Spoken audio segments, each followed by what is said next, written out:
What would you do if the only way to stop a war was to marry the king who slaughtered your family? Let me tell you about the night I learned that prophecy doesn't care about what you can or cannot do. It only cares about what must be. What if the woman prophesied to save a kingdom was the one person who could never give it what it demanded? If you're watching this video, give it a like, subscribe to the channel, and tell me in the comments where you are watching from. Now let's get to the story. In the Lycan kingdom, silence means survival. And tonight, the last daughter of the Arden clan stood before the Wolf King's throne. He didn't ask for forgiveness. He didn't ask for understanding. He simply growled, "To my bed tonight. The Moon Council demands an heir before the winter solstice." But when Novella lifted her chin, the words that cracked through the onyx citadel made every Lycan in the hall freeze in disbelief. "I cannot give you an heir. Because the healer trembling before King Hinman carries a secret that could destroy the royal bloodline, or rewrite the curse that has plagued it for centuries. Now the question is, will this union become the beginning of forced submission, or the birth of a love neither of them believed possible? And what exactly is sealed within Novella's blood? And will she survive the night she became the enemy's chosen queen? Moonlit defiance. Before we dive deeper, please subscribe and turn on notifications so you don't miss any twist, any heartbreak, or any moment destiny begins to unfold. Now take a deep breath, relax, and let the darkness begin. The torches burned like accusatory eyes along the obsidian walls of the onyx citadel, their flames casting writhing shadows that seemed to claw at the vaulted ceiling. The throne room was a cathedral of cruelty, built from black stone quarried from the northern mountains where legend said the first Lycan kings had made their pact with the moon itself. Each breath echoed in the oppressive silence, and the air tasted of ash and old blood, remnants of battles fought, won, and celebrated in this very hall. But the most chilling sound, the one that sliced through Novella's carefully constructed composure, was the low, resonant growl of King Hinman as his gold-flecked eyes fixed on her with predatory intent. Novella stood in the center of the hall, her hands clasped before her to hide their trembling. The rough-spun fabric of her travel-stained dress, dyed in the simple earth tones her people had favored, was a stark contrast to the silk and fur worn by the Lycan nobles who lined the chamber like hungry wolves circling wounded prey. She could feel their stares, contempt, curiosity, hunger. She had been dragged here at dawn, torn from the healer's cottage where she'd been hiding for 5 years. The seers had performed their moonfire ritual the night before, and when the embers settled, they had spelled out a name no one expected. Novella of the Arden bloodline. The barren daughter of a slaughtered clan. The girl who should have died when her village burned. The woman marked by prophecy as the queen of fallen blood, who would mend the severed bond between beast and man. They never told the king she was broken. "Step forward," Hinman commanded, his voice a rumble that seemed to vibrate through the stone floor itself. Novella obeyed, each footfall deliberate, measured. She would not cower. She had survived the flames that took her family. She had survived 5 years of hiding, of grief, of nights when the screams still echoed in her dreams. She would survive this too, or die standing. The Wolf King sat sprawled on his throne of bone and iron, a monument to violence barely contained in flesh. His dark hair fell in waves to his shoulders, and the scars that marked his forearms told stories of battles won with fang and claw. He was beautiful in the way a storm is beautiful, dangerous, inevitable, and impossible to look away from. "The Moon Council has decreed," Hinman began, his tone flat, final, "that I take a queen before the winter solstice. They have seen you in the flames, healer. You will bear me the heir my line requires." The nobles murmured their approval. Lord Tovin, standing to the king's left with a smile that didn't reach his eyes, inclined his head as if blessing a foregone conclusion. Novella's heart hammered against her ribs like a caged bird. This was the moment. This was where she would either bend or break everything. She lifted her chin, met the king's gaze with her own storm-gray eyes, and spoke the truth that would doom them both. "I cannot give you an heir." The examination chamber deep within the onyx citadel smelled of sage and silver dust, bitter herbs that promised healing but delivered only harsh truths. Torchlight flickered against walls lined with glass vials containing preserved organs, dried roots twisted like screaming faces, and instruments of bone and steel whose purposes Novella preferred not to imagine. Elder Rhys stood at the stone table in the center of the room, his ancient hands arranging candles in a pattern Novella recognized from her mother's teachings, the diagnostic circle, used to read the body's hidden currents. He was old even by Lycan standards, his hair white as winter, his movements deliberate as ritual. Unlike the younger wolves who had leered at her in the throne room, Rhys's amber eyes held only professional curiosity and something that might have been pity. "Lie down, girl," he said, his voice rough but not unkind. "The king demands answers, and I am bound to provide them." Novella remained standing, her arms wrapped around herself. Behind her, the door stood locked, and beyond it waited King Hinman himself, pacing like the caged beast he was. She had heard his footfalls for the past hour, back and forth, wearing grooves into stone that had withstood centuries. "Will it hurt?" she asked, hating how small her voice sounded. Rhys's expression softened. "Only if there's something to find. If you speak truth, if you truly cannot bear children, then the magic will show me why. If you lie..." He didn't finish the sentence. He didn't need to. Novella moved to the table with the careful steps of a woman approaching a gallows. The stone was cold against her back, even through the thin shift they'd given her after stripping away her travel-stained dress. She stared at the ceiling, at the intricate carvings of the moon in all its phases, and tried to remember her mother's face. Her mother's voice. The words of the ritual that had sealed her fate 5 years ago. "They will want to use you," her mother had whispered as the village burned. "They will want to make you a vessel for their violence. This seal, it is both curse and blessing. It will save your life, but cost you the future you dreamed of." Novella had been 17 then, young enough to believe she might one day have children of her own, a family to replace the one burning in the flames. Now, at 22, she understood that some futures are sacrificed so others might live. Elder Rhys lit the candles with a word that made the air shimmer.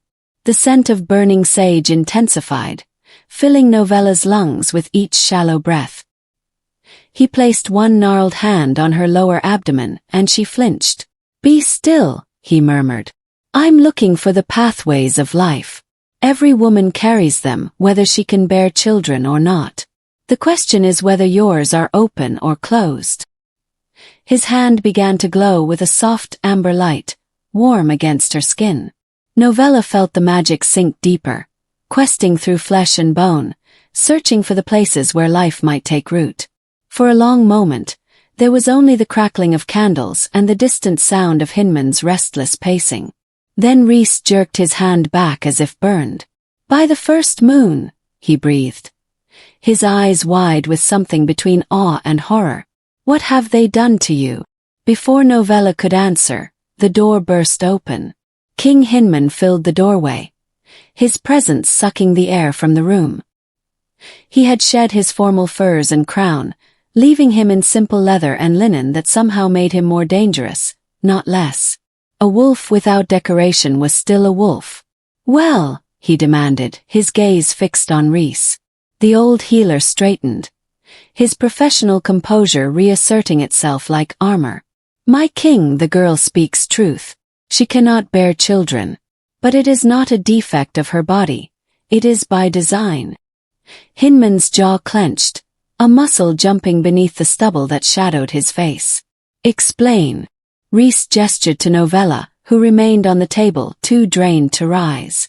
"Her womb has been sealed by the moon seal, an ancient covenant magic practiced by the old human clans. It is not a curse of barrenness, your majesty. It is a spell of protection."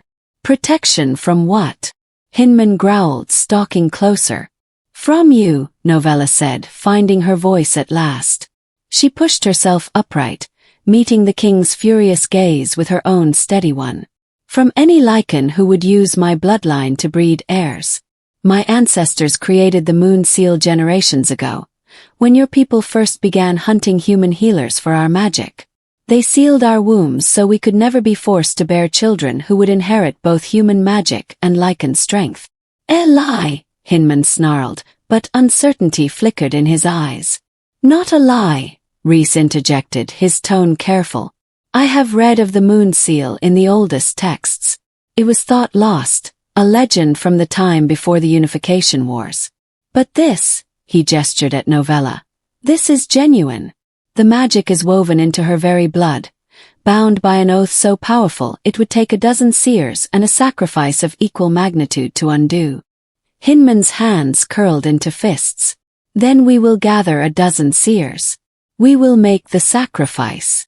No, Novella said, swinging her legs off the table and standing despite the trembling in her knees.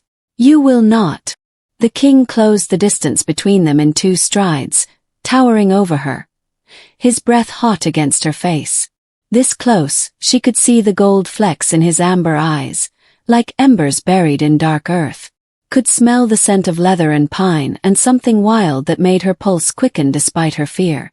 I am your king, he said, each word deliberate, dangerous. The seers have named you my fated queen. You will give me an heir, or you will die refusing. Novella met his gaze and did not flinch. Then I will die. Because I know something your seers did not tell you, your majesty. The moon seal cannot be broken by force. Can only be released by choice, my choice. And I choose to keep it. For a moment, she thought he would strike her. His body vibrated with barely contained rage, his fingers twitching as if imagining themselves around her throat. But instead he stepped back, a mirthless laugh escaping his lips. You dare, he said, shaking his head. You dare to stand before me, knowing I could tear you apart with my bare hands, and refuse me? Yes. Why? The question hung in the air between them, heavy with the weight of 5 years' grief. Novella felt tears prick her eyes but refused to let them fall. Because you took everything from me. My family, my home, my future. You left me with nothing but this seal, this choice. And I will not let you take that too. Something shifted in Hinman's expression, there and gone too quickly to name. He turned to Rhys, who had been watching the exchange with the careful neutrality of a man who knows when to make himself invisible. Is there truly no way to break this seal by force? Rhys hesitated, then shook his head. Not without killing her, my king. The moon seal is tied to her life force. If you tried to strip it away, her heart would stop before the spell unraveled. And even if you succeeded, even if by some miracle she survived. He paused, choosing his next words carefully. The text suggests that a moon seal broken by force curses not just the woman, but anyone who touches her afterward. Their line would wither. Their children would die in the womb. Hinman's laugh was bitter. As if my line needs more curses. The words were spoken almost to himself, but they struck Novella like a physical blow. She studied the king's face, seeing past the rage to the exhaustion beneath, the weight of a crown that demanded heirs from a bloodline that could not sustain them. What do you mean? She asked softly. Hinman's eyes snapped to hers, and for a moment she saw him truly, not as the monster who had destroyed her village, but as a man trapped in a legacy he did not choose. Then the shutters came down again, the wolf reasserting control over the man. It is no concern of yours, he said coldly. Elder Rhys, leave us. The old healer bowed and retreated with admirable speed, the door clicking shut behind him. Novella was alone with the king in the chamber that smelled of sage and secrets, and she fought the urge to bolt. Hinman paced to the window, his back to her, shoulders rigid with tension. My father's queen died bearing my youngest brother.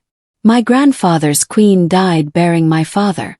My great-grandfather's queen died birthing twins who lived only 3 days. His voice was flat, reciting facts worn smooth by repetition. For 7 generations, every woman who has lain with a king of my line has died bringing his heir into this world. And most of the children die soon after, weak and twisted, unable to survive their first shift. Novella's breath caught. She had known the Lycan royal line struggled to produce heirs. Everyone knew that, but she had not known the full horror of it. The Moon Council demands I take a queen, Hinman continued, still not looking at her. They say the seers have seen you in the flames, that you are meant to break this curse, to restore strength to our bloodline. And now I find that fate has chosen a woman who cannot even conceive, let alone survive the bearing." He turned then, and the expression on his face was not rage but something far more dangerous. Desperation. "Tell me, healer, is this the god's idea of a joke? To dangle salvation before me and make it impossible to grasp?" Novella's mind raced, pieces of a puzzle she hadn't known existed suddenly clicking into place. "The curse on your line, when did it begin?" "7 generations ago. When my ancestor, King Varan the Unifier, conquered the last of the human territories and declared himself ruler of all the Northlands." "And did your histories record what happened to the women of those territories?" Hinman's eyes narrowed. They were given the choice to submit or die. "And the healers among them, the women with magic in their blood." A long silence, then barely a whisper. "They were taken, forced to bear children who would carry both Lycan strength and human magic, creating a superior bloodline." Novella felt a grim satisfaction settle in her chest. "There is your curse, your majesty. The moon seal was not created to prevent pregnancy. It was created to punish those who forced it. Every woman your ancestors violated, every healer they used as a vessel for their ambitions, their magic struck back. Not at them but at their sons, at their grandsons, at you." The color drained from Hinman's face. "That's impossible, is it? You said yourself that your line's queens die in childbirth, that the children rarely survive." The Moonseal's original purpose was simple, to ensure that forced unions bore only death, never life. Your ancestors broke that covenant with violence. The magic remembers. Hinman staggered back as if she'd struck him, his hand bracing against the wall. For the first time since she'd been dragged before his throne, Novella saw him not as invincible but as breakable, a man carrying the weight of his father's sins. "If what you say is true," he said hoarsely, "then there is no heir, no future. My line ends with me." "Unless," Novella said carefully, the words forming even as the thought crystallized in her mind, "the curse can be broken the same way it was made. Not with force but with choice. Not with submission but with willing hearts." Hinman's eyes met hers, and in them she saw a flicker of something that might have been hope. But then it died, replaced by cold pragmatism. "You will never choose me willingly. Why would you? I am the monster who destroyed your world." "Yes," Novella agreed, because there was no point in lying. "You are. But I'm beginning to suspect that you are also a monster who might learn to be something else." Before he could respond, she continued, "I will make you a bargain, your majesty. You cannot force me to break the moon seal. Even if you tortured me, even if you threatened my life, the magic would not yield. But I am also a scholar, trained in the old ways.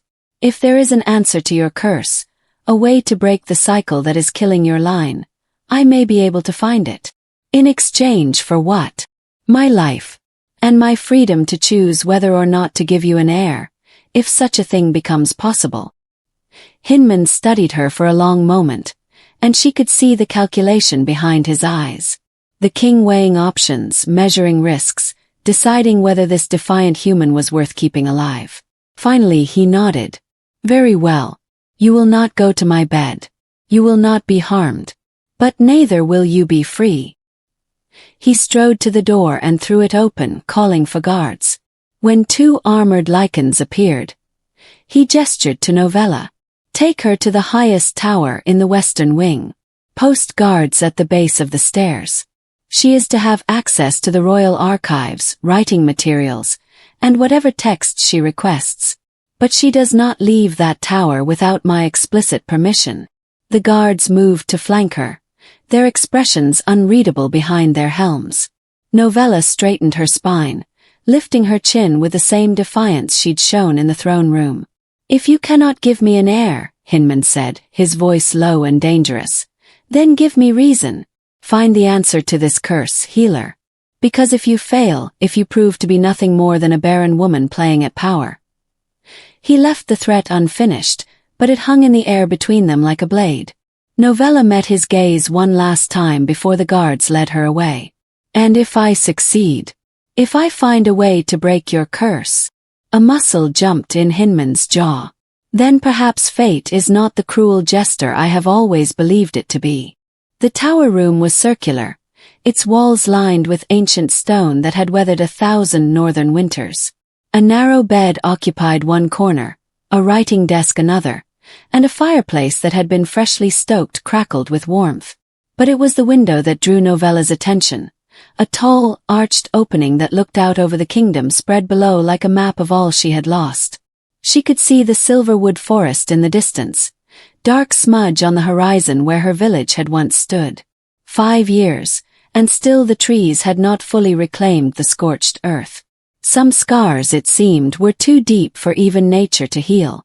A soft knock at the door made her turn. A servant girl entered, barely 16, her eyes downcast as she placed a tray of food on the desk. Bread, cheese, dried fruit. Simple fare, but more than Novella had eaten in days. "Thank you," Novella said gently. The girl flinched as if struck, her eyes darting up in surprise before quickly lowering again. "They say you're cursed, miss. They say you'll bring ruin to the kingdom. Do you believe that?" Long pause. Then, so quietly Novella almost missed it. "I don't know what to believe anymore. But Elder Reese said you knew the old magic. That you might be able to help." The girl glanced at the door, then leaned in conspiratorially. "My grandmother was a healer before the wars. She used to tell me stories about the moon seal, about how it was meant to protect us, not punish us. If anyone can find the truth in those old tales, maybe it's you." With that, she bobbed a quick curtsy and fled, leaving Novella alone with her thoughts and the distant howling of wolves greeting the rising moon. Novella moved to the desk where someone, Reese perhaps, had already stacked several leather-bound volumes. Histories of the Lycan kings. Genealogies of the royal line. And one slim book bound in silver thread, its title written in the old tongue, The Book of Broken Oaths. She opened it carefully, the pages whispering secrets as they turned. The text was dense, written in a script that predated the common language, but her mother had taught her to read these words before she'd learned to write her own name. Hours passed as Novella read, taking notes, cross-referencing dates and names. The fire burned low and was replenished by a silent servant. The moon rose higher, painting the tower room in silver light. And slowly, piece by piece, a pattern emerged. Every queen who had died, every child who had withered, every stillbirth and every widow's grief, they all traced back to one moment, one choice, and one act of violence that had set the curse in motion. King Varin the Unifier, 7 generations past, had taken a healer named Mira of the Moonwater clan. She had refused him. He had taken her anyway in front of her people, as an act of dominance. She had died 9 months later, birthing a son who lived 3 days before his heart simply stopped. On her deathbed, Mira had spoken the words that would echo through 7 generations. "You have taken by force what should have been freely given. May your line know only the bitter fruit of that taking. May every child of rape die as mine has died. May every forced queen follow me into darkness. Until a king learns that power given is stronger than power stolen, your bloodline withers." The first moon seal. Not cast on the women but on the kings themselves. Novella sat back, her heart pounding. This changed everything. If the curse was on Hinman's line, not hers, if her own moon seal was a separate magic, a protection rather than the source of the royal curse, then perhaps there was a way forward after all. She stood and moved to the small mirror that hung beside the wardrobe, studying her reflection in the silvered glass. Her face was pale, drawn with exhaustion, but her eyes burned with purpose. She raised her hand and traced one of the runes her mother had taught her, the symbol for truth revealed. The glass began to glow, soft and silver, the moon seal markings on her skin appearing in the reflection like ghostly tattoos. They wrapped around her wrists, spiraled up her arms, traced delicate patterns across her collarbones and down her spine. Beautiful and terrible, the legacy of women who had chosen death over submission. She traced another rune, this one asking for guidance, for clarity, for the hidden to be made known. The mirror's surface rippled like water, and new words appeared, written backwards in the old script, burning with gentle light. The curse is not yours. Novella's breath caught. She traced the letters with shaking fingers, reading them forwards in the glass. The curse is not yours. Not hers. Not the moon seal that protected her, but the deeper magic that poisoned Hinman's bloodline. Two separate spells, woven by women separated by centuries but united in their refusal to be vessels for violence. And if they were separate, perhaps they could be unraveled separately. Perhaps the barren healer and the cursed king were not doomed opposites, but two halves of the same broken whole, waiting to be made complete. Novella pressed her forehead against the cool glass, closing her eyes as exhaustion finally claimed her. Tomorrow she would continue her research. Tomorrow she would begin unraveling the curse that had claimed 7 generations of queens and kings. Tonight she would rest, and dream of a future where choice mattered more than prophecy, and willing hearts could rewrite even the cruelest of fates.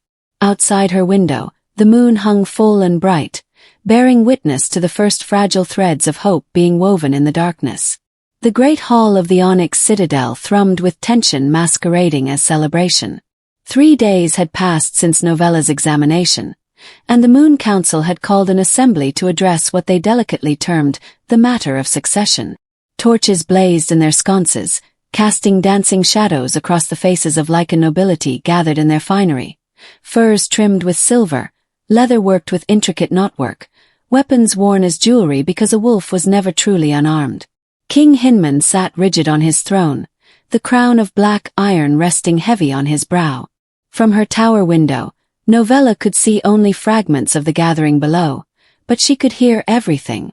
The citadel's acoustics carried voices up through the stone, delivering secrets to anyone patient enough to listen. "The king grows weak," a voice declared, rich with barely concealed contempt. Lord Tovan of the Iron Peak clan, second most powerful house in the kingdom. Novella had learned his name from the mute servant who brought her meals, a young woman named Sarah who communicated through careful expressions and hastily scrawled notes. "He takes a human queen who cannot bear children. He locks her in a tower like some maiden from a children's tale, neither wedding her nor executing her.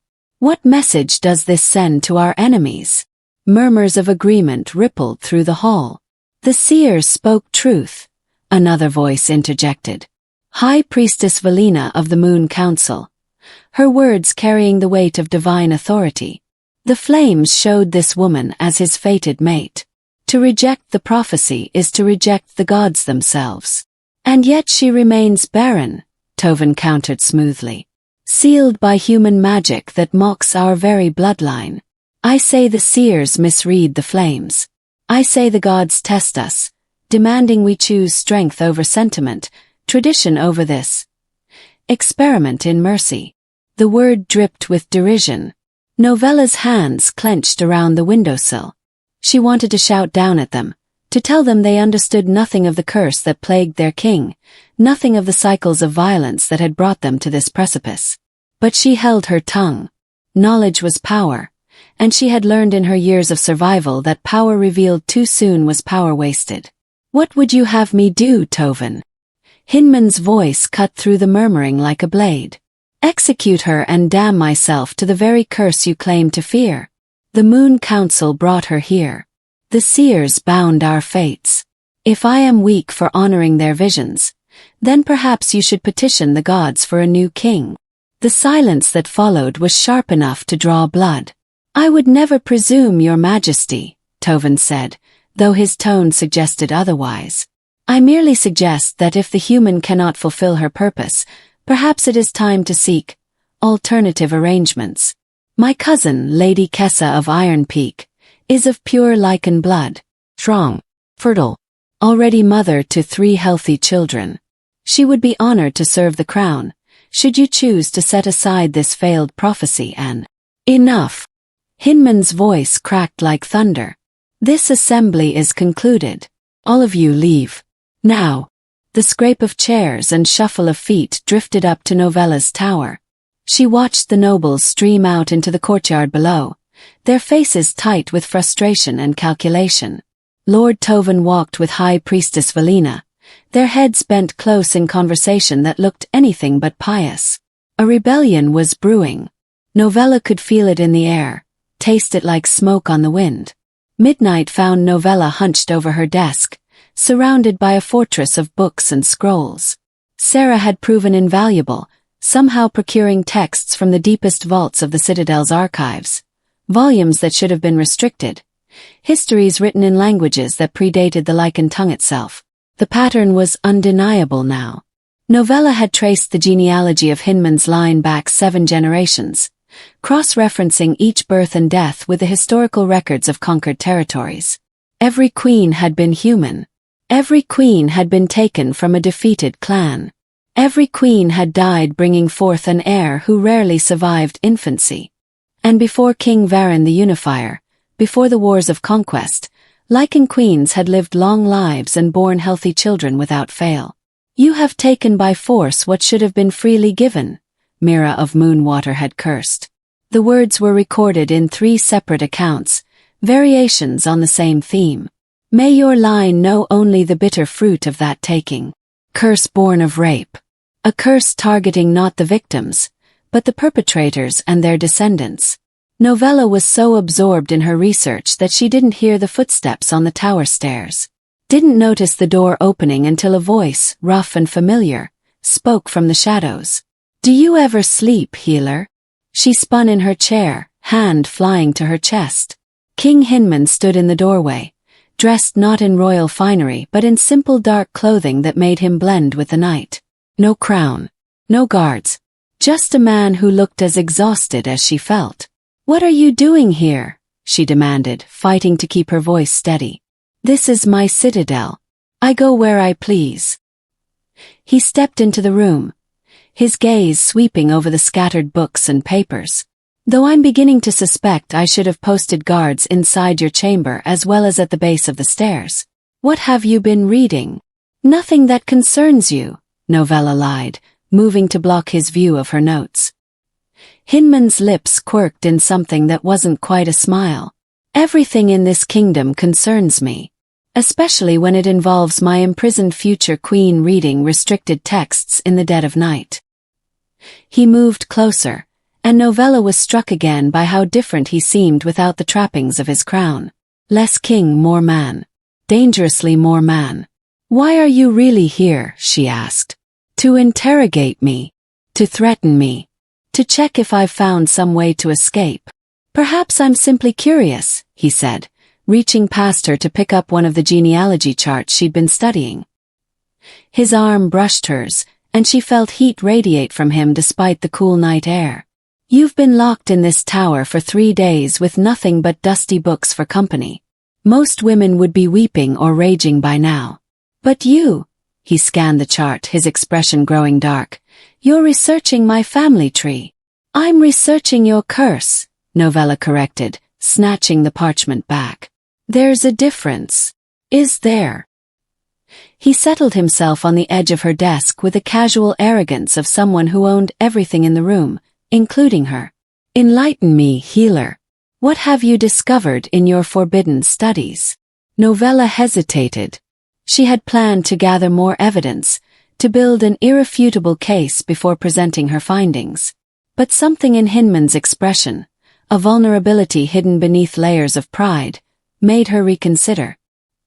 He was here alone without the armor of his court. If she was ever going to reach the man beneath the crown, it was now. "Your bloodline isn't cursed because of who you are," she said carefully. "It's cursed because of what your ancestors did. Every generation since Varan the Unifier has suffered the same fate. Human queens dying in childbirth, heirs too weak to survive.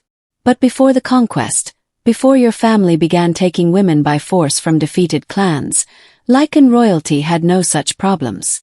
Hinman's jaw tightened. "The histories record that my great-grandfather's queen was Lycan-born. She still died. Was she willing?" Novella challenged. "Or was she a political marriage, forced to submit to preserve her family's lands?" The curse doesn't distinguish between human and Lycan, Your Majesty. It distinguishes between choice and coercion.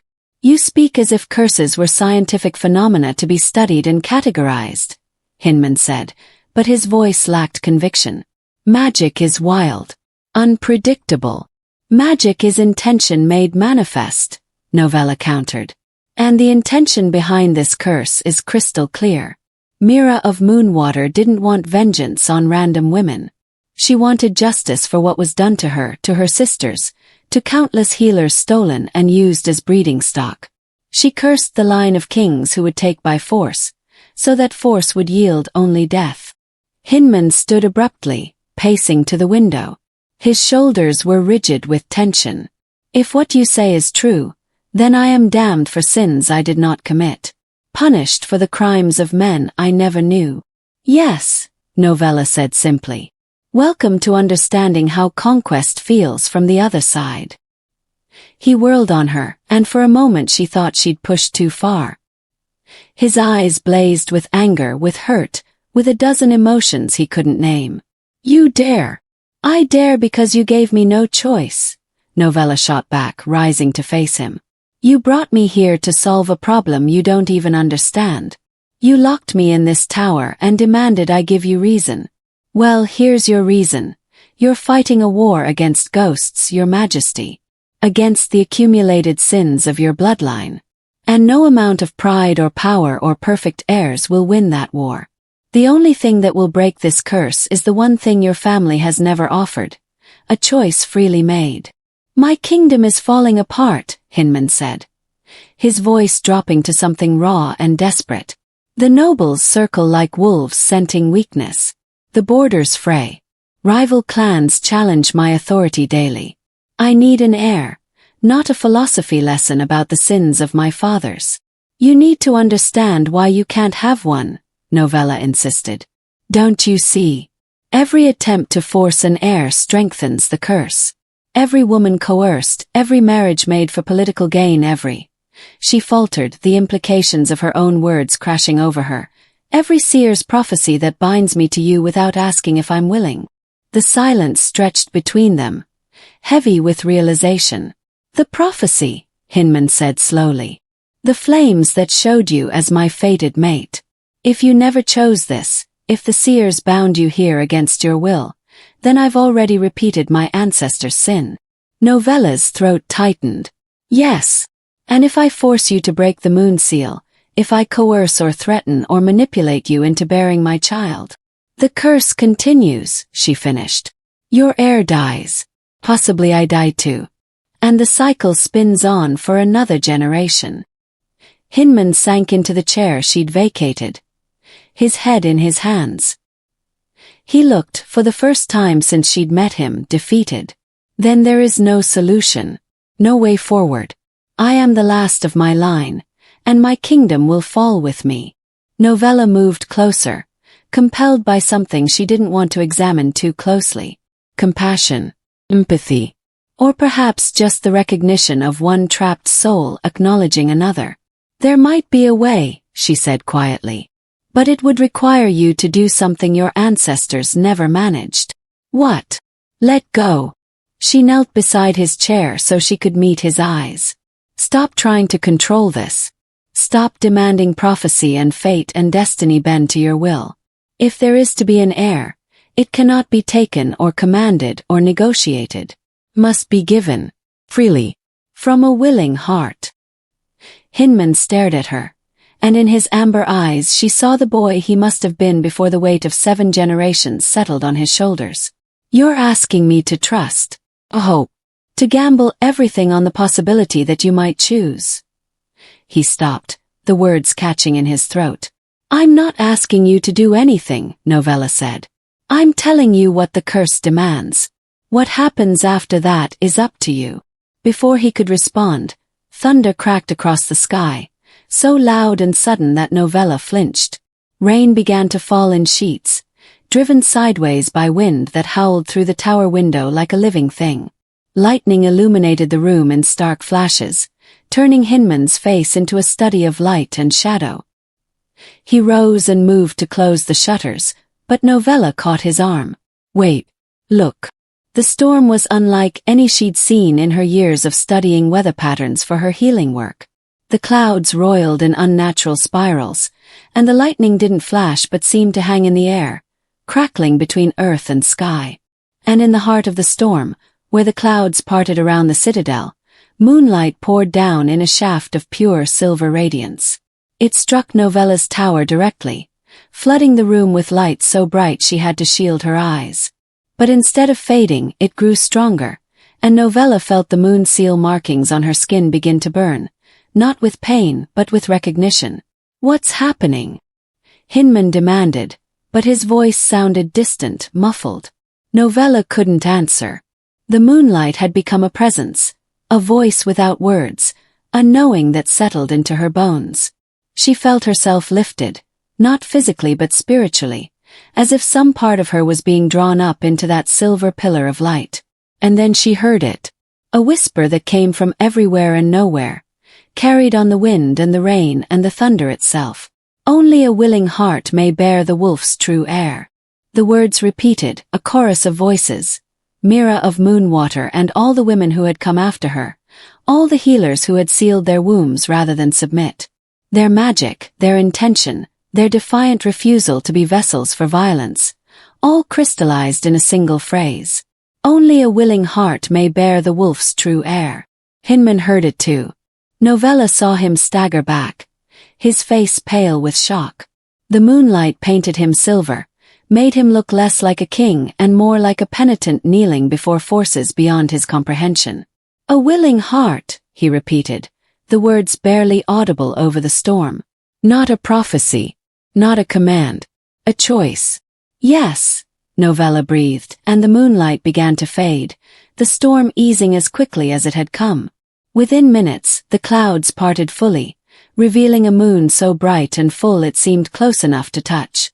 In the sudden quiet, Novella and Hinman stood facing each other, both trembling from the power that had moved through the room. The air still crackled with residual magic, making Novella's skin prickle. "That was the curse," Hinman said, not quite a question. "That was the magic that has plagued my family for 7 generations.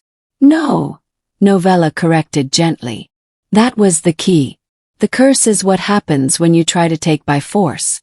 But what we just witnessed, that was the magic showing us the way forward. The only way." Hinman's hand rose as if to touch her face, then fell. "I don't know how to do this," he admitted, the words clearly costing him. "I've spent my entire life being told that kings command and subjects obey. That power is the only language that matters. You're asking me to unlearn everything I am." "I'm not asking anything," Novella said. "The magic is. And you have to decide if your pride is worth more than your kingdom." He flinched as if she'd struck him. "That's not fair." "Neither was burning my village," she replied, but without the heat of anger. "Just stating fact. Neither was dragging me here in chains to fulfill a prophecy I never wanted. Fair went out the window long ago, Your Majesty. All we have left is truth." Hinman was silent for a long moment, his gaze moving from her face to the window where moonlight still painted everything silver. When he finally spoke, his voice was barely above a whisper. "What if I try? What if I let go of control, of demands, of everything my fathers taught me? What if I offer you choice, true choice, and you still say no?" It was, Novella realized, the most honest question he'd ever asked her. And it deserved an honest answer. "Then you'll have broken the curse anyway," she said. "Because the magic doesn't punish you for being refused. It punishes you for refusing to accept refusal. If you can offer me choice and honor my decision either way, that alone might be enough to save your line. Even if it means I die without an heir. Even then." Hinman studied her face as if memorizing it, his expression unreadable. Then, with a formality that would have been amusing in any other context, he inclined his head. "I will consider what you've said, healer. And I will read the texts you've been studying. If there is truth in your research, if the curse truly stems from my ancestors' crimes." He paused, the admission clearly difficult. Then perhaps it's time the cycle ended, one way or another. He moved to the door then stopped. Lord Tovin is planning something. I don't know what yet, but the Moon Council grows restless. They want me to set you aside and take a Lycan bride. Be careful, Novella. Not everyone in this citadel wishes you well. It was the first time he'd used her name instead of calling her healer or woman. The sound of it in his voice sent an unexpected shiver down her spine. Why warn me? She asked. If Tovin succeeds, if they force you to marry another, wouldn't that solve your problem? You could claim you tried to honor the prophecy but were overruled. Hinman's smile was bitter. Because I'm beginning to suspect that the prophecy was never about giving me what I want. It was about teaching me what I need. He opened the door, pausing on the threshold. Get some rest. And Novella, thank you for not making this easy. Then he was gone, his footsteps fading down the tower stairs. Novella stood alone in the moonlit room, her heart racing, her mind whirling with everything that had just transpired. She moved to the window and looked out at the kingdom spread below, the citadel with its plotting nobles, the forest where her village once stood, the mountains where free human clans still resisted Lycan rule. Somewhere in the storm's wake, she heard it again, fainter now but unmistakable. The whisper carried on the wind. Only a willing heart may bear the wolf's true air.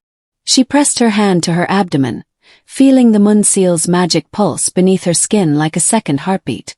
The curse that had protected her. The choice that had saved her life.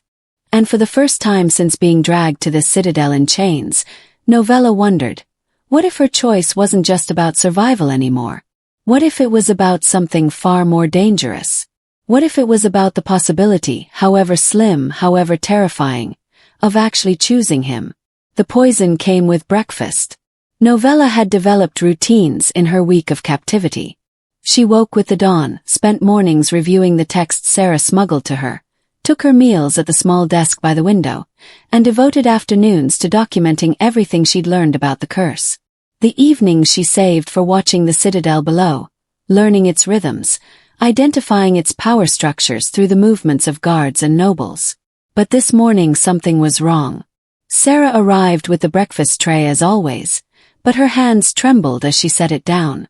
The mute servant's eyes were wide with fear, and she made a gesture Novella had come to recognize. Danger. Then Sarah pressed a scrap of parchment into Novella's palm and fled before Novella could react. The note was hastily scrawled, "Don't eat. Tovin." Novella's heart lurched. She moved to the tray, examining the food with a healer's trained eye. Porridge with honey, fresh bread, tea steaming in a clay cup. Everything looked normal, but when she leaned close to the tea, she caught it, a faint bitterness underlying the chamomile, almost imperceptible. Nightshade. Just enough to stop a heart within hours, disguised in herbs that would mask the taste. She was still standing frozen over the tray when her door burst open. Two men entered, wearing the grey cloaks of citadel servants but moving with a fighter's grace. One held a knife. The other locked the door behind them. "Lord Tovin sends his regards," the first one said, his smile cold. "He regrets that the human which could not be saved. Such a tragedy, eating poisoned food meant for his majesty. A foreign assassin's plot, no doubt." Novella backed toward the window, her mind racing. No weapons, no allies, nothing but her wits and a room full of books. "You'll frame me for attempting to kill the king," she said, stalling for time. "That's your plan." "We'll frame your corpse," the second assassin corrected. "After you've conveniently consumed the poison yourself. Guilt-ridden over your failed attempt, of course. Lord Tovin will comfort the grieving king and suggest a more suitable bride." The first assassin lunged. Novella grabbed the nearest thing, one of the heavy genealogy tomes, and swung it like a weapon. It connected with the man's temple with a satisfying crack, sending him stumbling. But the second was already on her, knife flashing toward her throat. She twisted, felt the blade slice across her shoulder instead of her neck, and screamed. The door exploded inward. Hinman entered like a force of nature, his transformation already beginning. His eyes blazed amber, fangs extending, claws erupting from his fingertips. He didn't hesitate, didn't demand explanations. He simply moved with lethal precision born of a lifetime of combat. The first assassin tried to run. Hinman caught him by the throat, lifting him off the ground with one clawed hand.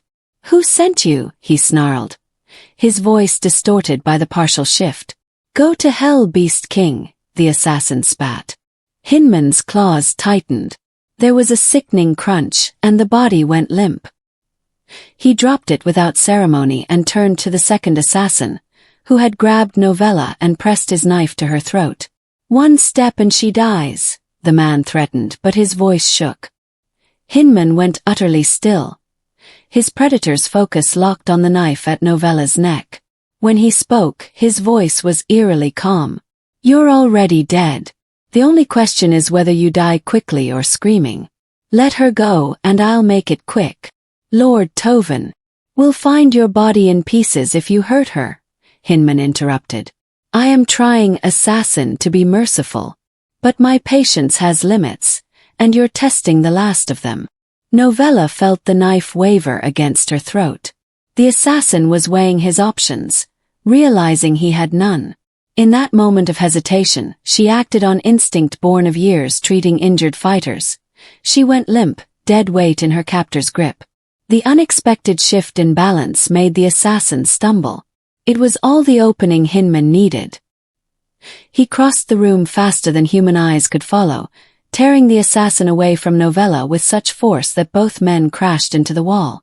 The knife clattered to the floor. There was a brief, brutal struggle, and then silence.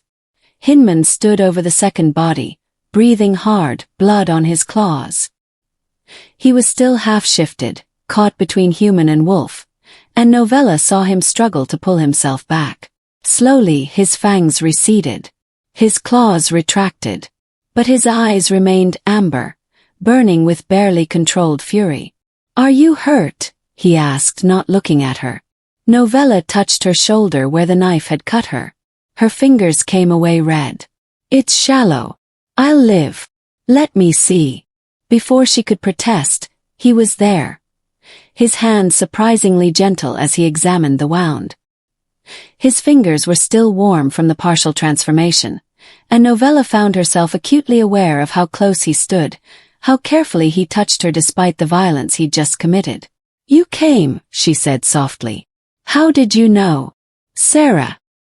Hinman's jaw tightened as he tore a strip from his own shirt to bind her shoulder. "She ran to my chambers." Couldn't speak, obviously, but the terror in her eyes was enough. "I've posted guards at the base of your tower, but I never thought." He stopped, the admission difficult. "I didn't protect you well enough." "You killed for me," Novella pointed out, trying to process the strangeness of it. "My captor became my protector." "Perhaps I'm simply protecting my investment," Hinman said, but there was no conviction in the words. He finished binding her wound and stepped back, putting distance between them. "The tea is poisoned. Nightshade, I assume. You can smell it. Lycan senses are sharper than human." He moved to the tray, confirming her diagnosis with a grimace. "Tovin grows bold. This is an act of open rebellion, even if he planned to disguise it as your own guilt. What will you do?" Hinman was quiet for a long moment, staring at the bodies on her floor.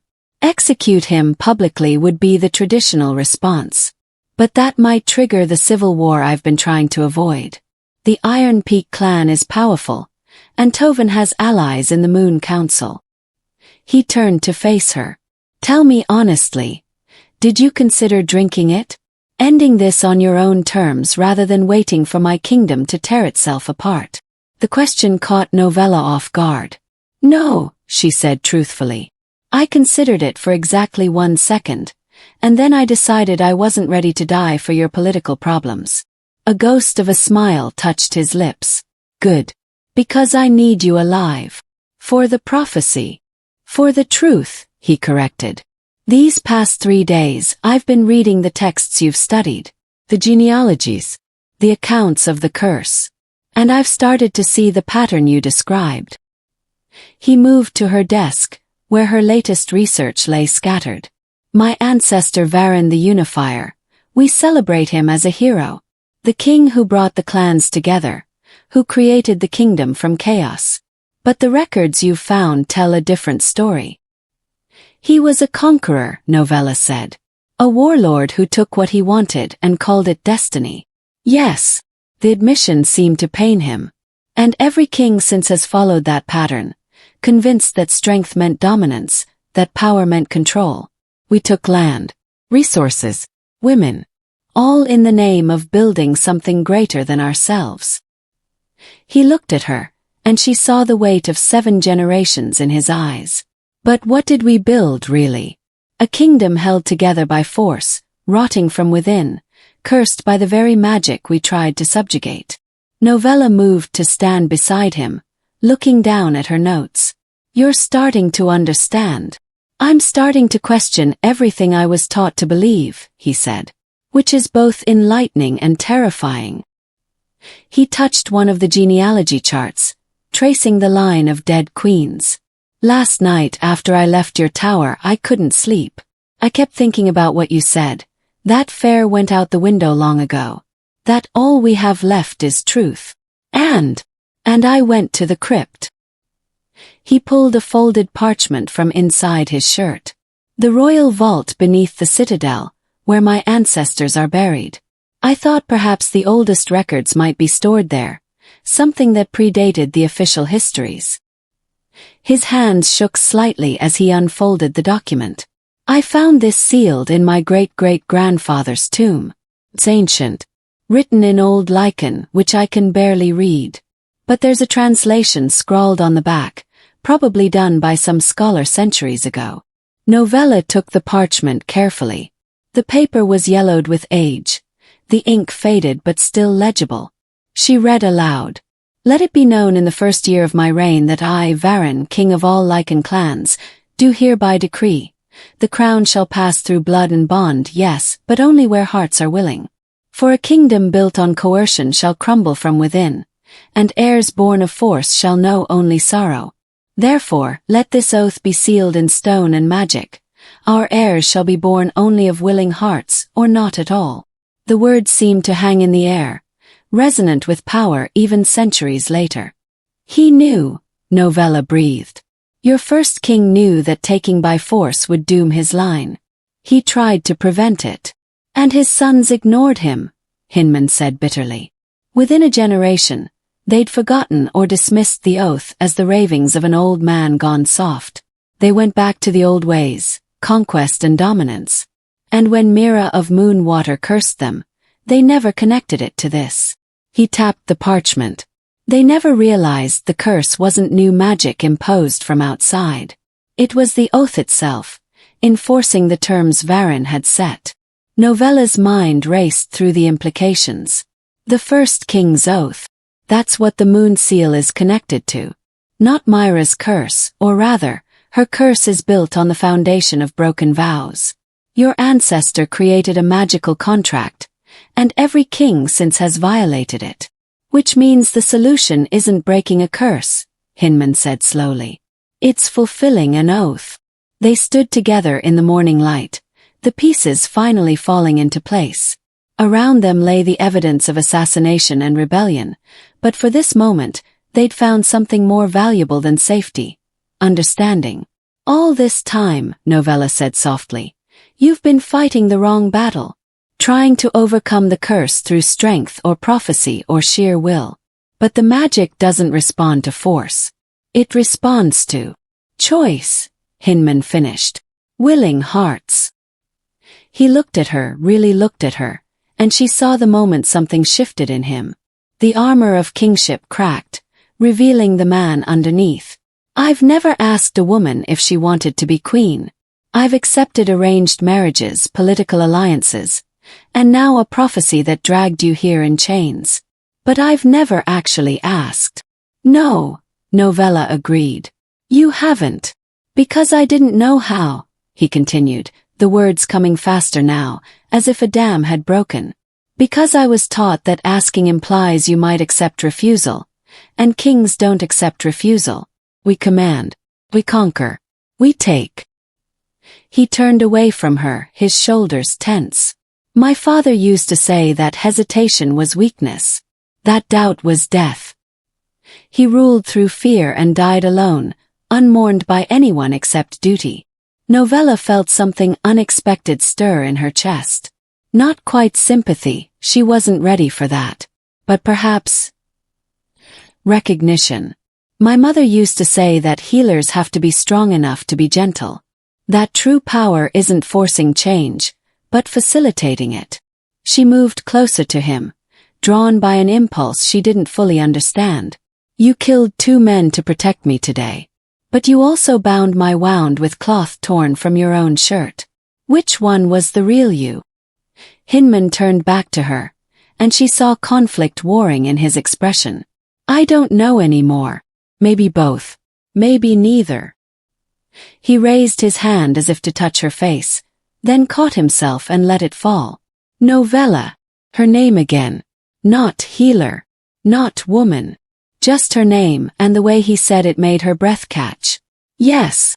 Your shoulder needs proper tending, he said, practical concerns overriding whatever he'd been about to say. And I have scratches from the fight that I felt burn afterward. I think they may have had poison on their blades as backup.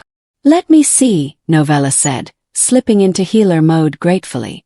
The emotional intensity of the moment had been building toward something she wasn't prepared to face. Hinman extended his hands, and she saw the shallow cuts across his palms where he'd disarmed the first assassin. Already the skin around them looked inflamed, angry red spreading outward. Sit, she ordered, gesturing to her chair. For once, he obeyed without argument. Novella gathered her supplies, herbs and salves she'd requested from Sarah, tools of her trade that made her feel more herself than she had in days. She worked in silence at first, cleaning the wounds with practiced efficiency. But as she mixed a poultice to draw out the poison, she became aware of how close they were. How she stood between his knees as he sat. How his breathing had slowed, deepened. Does it hurt? She asked. Yes, he admitted. But not as much as the truth we uncovered today. Novella paused in her work, meeting his eyes. The truth that your entire kingdom was built on broken promises. The truth that I've spent my whole life perpetuating my ancestors' sins without realizing it. He watched her hands move over his injuries with something like wonder. You're very skilled. Where did you learn? My grandmother was the village healer. She taught me everything. Herbs, poisons, how to read a body's story through its wounds. Novella applied the poultice gently. She used to say that healing requires trust. The patient has to trust the healer, and the healer has to trust the body's wisdom to mend itself. You can't force healing. You can only create conditions for it. Like the curse, Hinman said quietly. You can't force its breaking. You can only create conditions for fulfillment. Exactly. They fell silent again, but it was a different quality of quiet now. Not awkward or hostile, but comfortable. Companionable.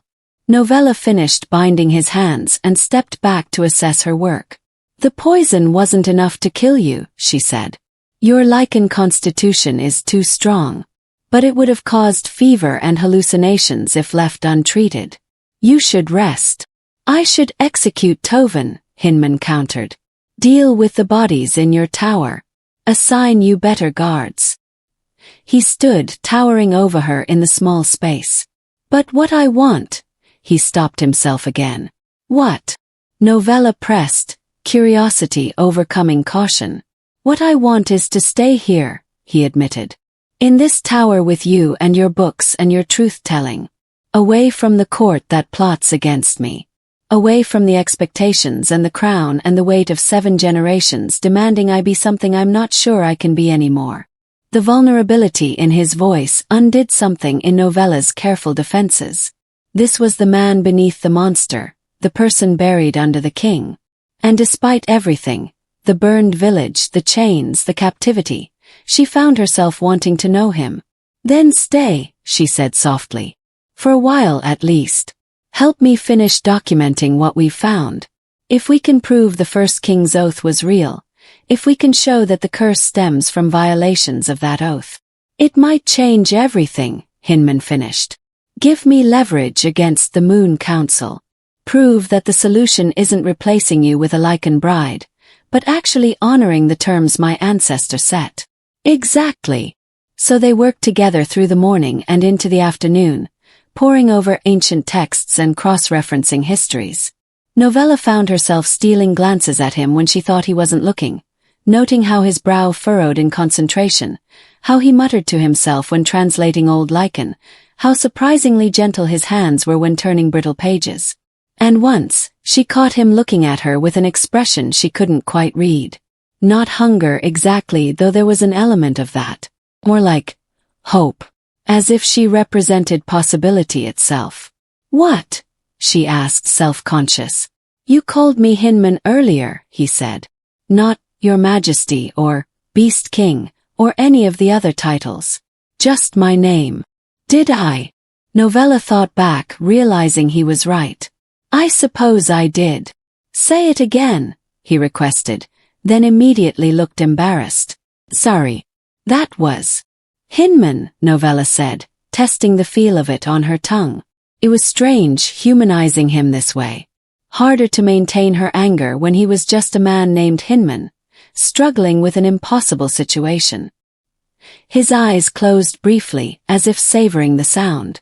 When he opened them again, they were bright with emotion. Thank you. For what? For seeing me as a person instead of just a king. Or a monster. You're both, Novella said honestly. You're the man who burned my village and the man who saved my life today. You're the king who locked me in this tower and the person sitting here helping me research a solution. You're complicated. Is that healer speak for damaged beyond repair? It's healer speak for wounded, but possibly capable of healing. She held his gaze. If you're willing to do the work. Night fell while they worked, the moon rising to paint everything in familiar silver. Novella lit candles, and in their flickering light, Hinman studied the first king's oath again. Our heirs shall be born only of willing hearts, or not at all, he read. 7 generations, and not one of my ancestors understood what that meant. Or if they did, they chose to ignore it. Because asking for what you want is harder than taking it, Novella said. Requires more courage. More vulnerability. More risk, Hinman added. When you command, you know the outcome. When you ask, you might hear no. Yes. He set the parchment down and turned to face her fully. The candlelight caught in his amber eyes, making them glow like the wolves that lurked beneath his skin. Novella, I need to tell you something. Her heart began to race. What? These past few days, since you confronted me with the truth of my curse, since you showed me the pattern of my ancestors' sins, something has shifted. I find myself thinking about you when I should be focused on statecraft. Wondering what you're reading. Whether you're comfortable. If you hate me as much as you have every right to. I don't hate you, Novella said, surprising herself with the truth of it. I hate what you did. What your kingdom represents. But you, the actual person standing in front of me. I'm starting to think you might be capable of change. That terrifies me more than any assassination attempt, Hinman admitted. Because change requires me to become someone new. Let go of everything I've used to armor myself against doubt. What do you want, Hinman? Novella asked, echoing his earlier unfinished thought. Not as a king. As a man. He was quiet for so long she thought he wouldn't answer. Then, I want to earn your willing heart. Not through prophecy or coercion or time wearing down your resistance. But genuinely earn it. Become someone you might actually choose. The moon seal on Novella's wrist suddenly grew warm. She looked down to see the silver markings flickering, pulsing with light like a heartbeat. The magic was responding to something. His honesty, perhaps. His intention. The seal, Hinman breathed, seeing it too. It's reacting. To truth, Novella said, understanding flooding through her. The magic responds to honest intention, to genuine offers of choice. She looked up at him. Say it again. What you want? Hinman dropped to one knee before her, not in supplication exactly, but in earnestness. In the candlelight and moonlight, he looked less like a king and more like a man on the edge of transformation. If willing hearts are the key to breaking this curse, he said, his voice steady despite the emotion behind it, then I will learn to earn yours. Not through force or manipulation or political maneuvering, but honestly, as myself, for however long it takes, and even if the answer is never. The moon seal flared brilliant silver, bright enough to make them both shield their eyes. When the light faded, the markings had changed, no longer harsh lines of binding but softer, more fluid patterns. Still present, still sealed, but somehow gentler. What just happened? Hinman asked. Novella touched her wrist wonderingly. I think the magic acknowledged you. Recognized that you offered genuine choice instead of demand. It's still sealed, I'm not fertile yet. But it's listening now. Waiting to see if you mean what you say. I do, Hinman said fiercely. I swear by the first king's oath and every ancestor who broke it. I will not repeat their sins. I will ask, not take. I will wait, not force. And if you never choose me, I will accept that and count myself fortunate to have learned what real honor looks like. He stood, and they faced each other in the transformed space of her tower. The bodies of assassins still lay in the corner, grim reminders of the danger surrounding them. But here, in this moment, Novella felt something shift in her own heart. Not love. She wasn't ready for that, might never be. But possibility. The first fragile shoots of maybe. I don't trust you yet, she said honestly. You've given me no reason to. I know. And I won't pretend my village wasn't burned, my life wasn't stolen, my choices weren't stripped away. I wouldn't ask you to. But, she hesitated, then committed to the truth. I'm willing to see if you can become someone different. Someone who keeps his promises. Someone whose willing heart might earn mine. Hinman's smile was like sunrise. Gradual, warm, transforming everything it touched. That's more than I deserve. More than I dared hope for. Don't make me regret it, Novella warned. I'll spend every day trying not to, he promised. In the tower window, the moon hung full and bright, its light spilling over them both like a benediction. And on Novella's wrist, the moon seal continued to pulse with soft, steady light, a heart learning perhaps to trust again. The moon council arrived at sunset. Novella heard them before she saw them, a procession of footsteps echoing up the tower stairs, accompanied by the rhythmic chanting that made her skin crawl. Through her window, she'd watched the citadel transform throughout the day. Torches being lit in patterns that formed ritual circles. Guards taking positions that had nothing to do with defense and everything to do with ceremony. The full moon rising earlier than seemed natural, swollen and red-tinged on the horizon. Tonight was the moon's blood eve, the night when the barrier between mortal and magical thinned to gossamer, when Lycan blood sang with ancestral power, when prophecies crystallized into fate. Novella had been reading about it in the texts Sarah brought. The ritual occurred only once every 7 years, and this year it coincided with the king's 30th birthday. Significant, ominous. The Moon Council would have been planning this for months, perhaps years. The door to her tower opened without ceremony. High Priestess Valina entered first, flanked by 4 other council members in their ceremonial robes of silver and midnight blue. Behind them came Hinman, dressed in full royal regalia, black leather and steel, the crown of iron on his brow, but his face was a mask of barely controlled fury. Healer Novella of Moon Water, Valina intoned, her voice carrying the weight of ritual formality. You have been summoned by the Moon Council to fulfill your sacred duty on this most holy of nights. Novella stood slowly, keeping her voice calm despite the fear coursing through her. I wasn't aware I had sacred duties to anyone but my patients. The prophecy binds you, another council member said. The flames showed you as the vessel for the Wolf King's heir. Tonight, under the blood moon's witness, that prophecy must be fulfilled or forever broken. Forever broken sounds preferable, Novella replied, earning sharp intakes of breath from the council members. Only Hinman remained unmoved, though his amber eyes blazed. "Leave us," he commanded the council. "Your Majesty, the ritual requires." "I said leave." His voice dropped to a growl that raised the hair on Novella's arms. "I will not perform like a beast for your entertainment. Whatever happens between the healer and myself will happen in private, or not at all." Valina's expression hardened. "The nobility demands proof, my king. Lord Tovan has been quite vocal about your hesitation. He suggests that perhaps you are unable to fulfill your duties, that the prophesied mate has rejected you, which would invalidate your claim to the throne under the first king's law." "Tovan can choke on his suggestions," Hinman snarled. "Nevertheless, the law is clear." Valina pulled out a scroll that Novella recognized with sinking dread. Another ancient document, this one bearing the seal of the Moon Council itself. "If by dawn tomorrow you have not consummated your bond with your fated mate, the council may declare the prophecy void and select a new king from among the pure-blooded Lycan nobility."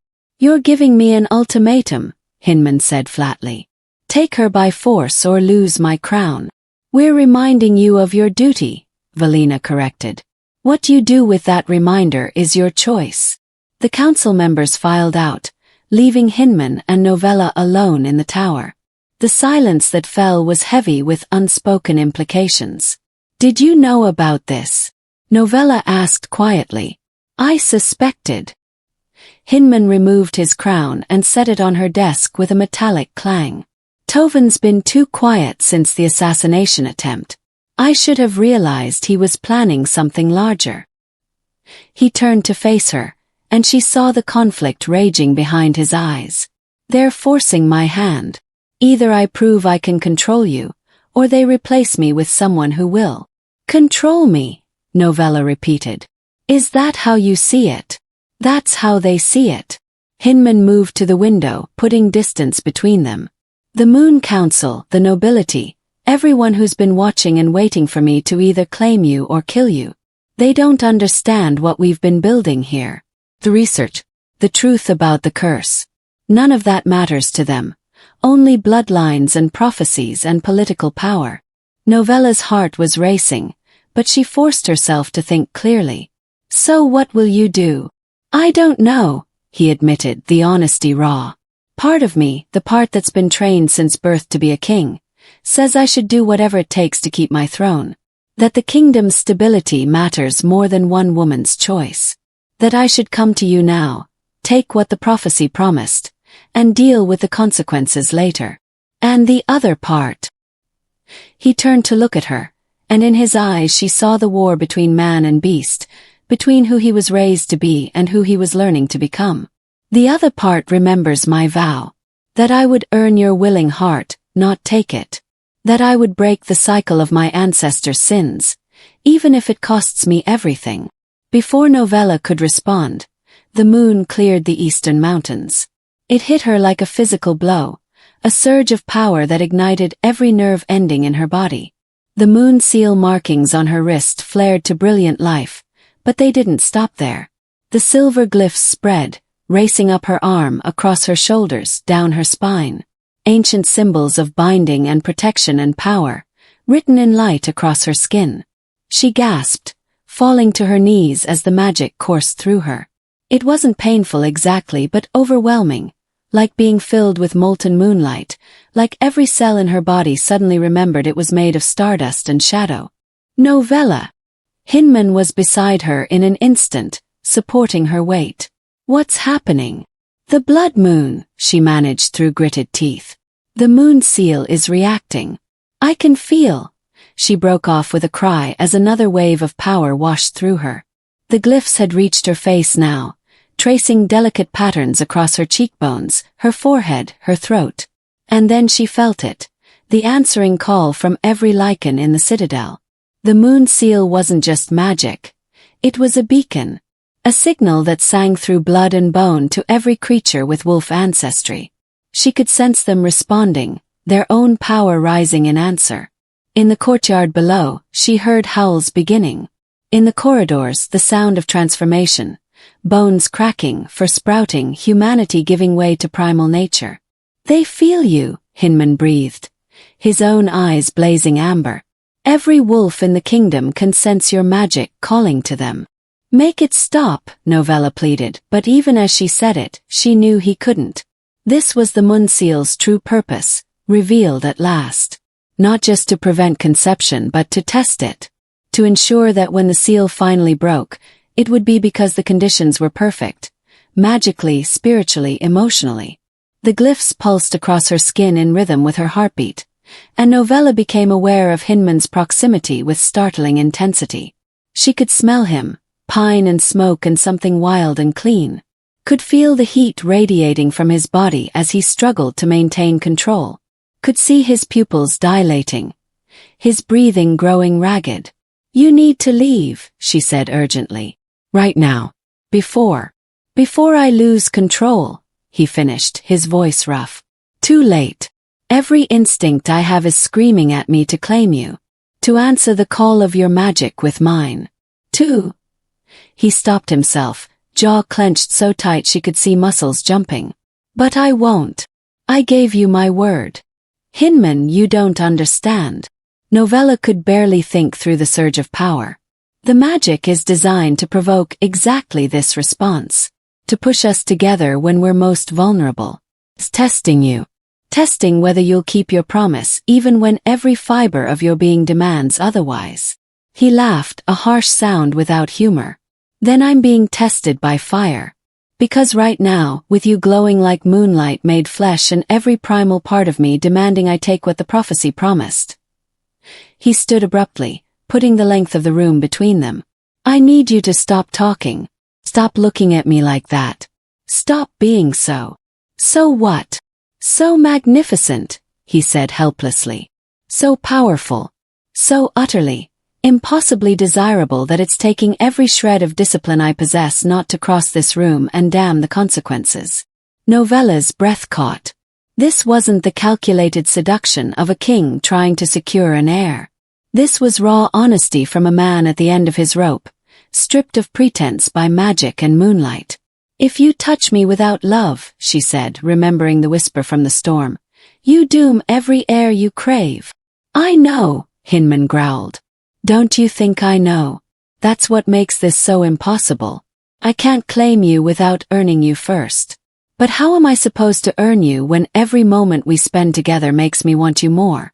When your brilliance and your courage and your refusal to be anything but honestly yourself makes you more irresistible than any prophecy ever could." The moon seal flared brighter, responding to his words. Novella felt something shift in the magic. Not breaking but bending. Acknowledging. "That's not lust speaking," she said slowly, understanding dawning. "That's..." "Don't," Hinman interrupted sharply. "Don't name it. Not yet. Because if I admit what I'm starting to feel for you, if I put words to this impossible thing growing between us, I won't be able to maintain any distance at all. And you deserve time. Faith. The chance to choose freely without the pressure of my emotions weighing the scales." He was right, and Novella knew it. But the magic singing through her veins made her reckless. Made her want to close the distance between them, to see what would happen if she touched him while the moon seal blazed across her skin. Before she could act on the impulse, the tower door burst open. Tovin stood on the threshold, flanked by a dozen armed guards. Behind him, Novella could see more soldiers filling the stairwell, not citadel guards in the king's colors, but warriors wearing the gray and silver of House Iron Peak. "How touching," Tovin said, his smile sharp as a blade. "The Beast King, brought to his knees by a human witch. The Moon Council was right to doubt your fitness to rule." Hinman moved with lethal speed, placing himself between Novella and Tovin. "You dare enter my presence with drawn weapons. That's treason." "Is it?" Tovin's eyebrows rose mockingly. "I'd say protecting the kingdom from dark magic is my sacred duty." Look at her, Hinman, glowing with unnatural light, calling to every wolf in the citadel like some demonic siren. She's not your fated mate. She's a curse given flesh, and you're too besotted to see it. The moon seal is ancient Lycan magic, Hinman countered. Approved by the Moon Council themselves. The Moon Council has reconsidered. High Priestess Valina appeared behind Tovan, her expression grave. The magic manifesting in the healer is not what we expected. It's too powerful, too volatile. We believe she may have corrupted the sacred ritual, twisted it to serve her own dark purposes. That's insane, Novella said, finding her voice. I didn't choose any of this. You brought me here. You bound me with your magic. All I've done is try to understand it. Understanding can be its own form of corruption, Valina replied. You've been reading forbidden texts, delving into histories meant to remain buried. You've poisoned the king's mind against his own heritage, against the very traditions that make him strong. She showed me the truth, Hinman snarled. About the curse.